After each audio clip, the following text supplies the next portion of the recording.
Ayun, good morning sa mga idol natin trader dyan.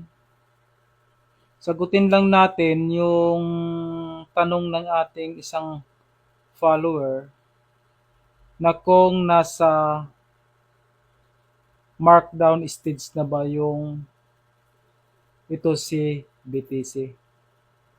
Tingnan natin kung ako mag-i-evaluate yan sa ganitong mag-base lang tayo dito sa price action plus volume. Tingnan natin hanggat hindi niya na-break yung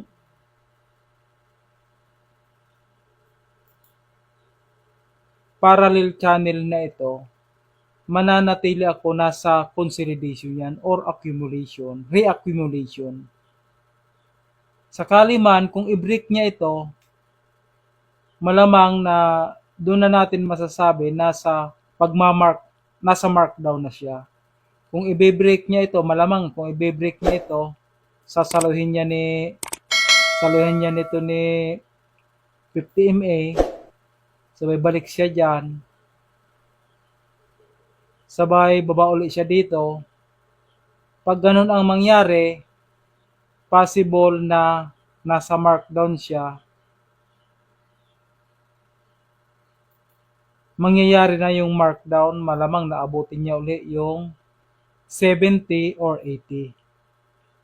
Plus, siyempre dapat mataas yung volume niya.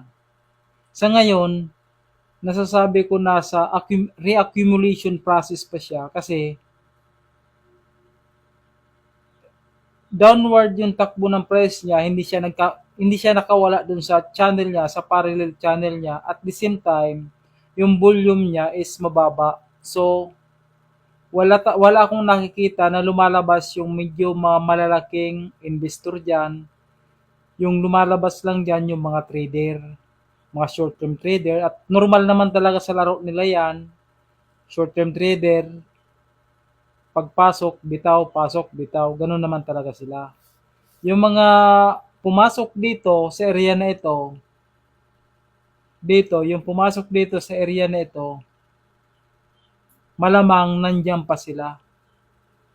Malamang dito sa area na ito, magre-reaccumulate siya. Possible na patakbuhin niya,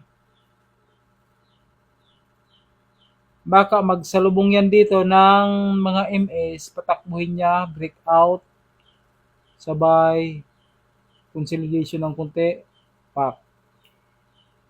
Malamang na baka magiging ganun ang senaryo, possible. Wag niya lang i-break yung parallel at i-retest niya yung previous support.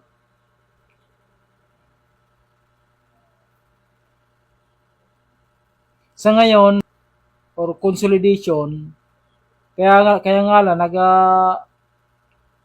nagpo-form ito ng flag.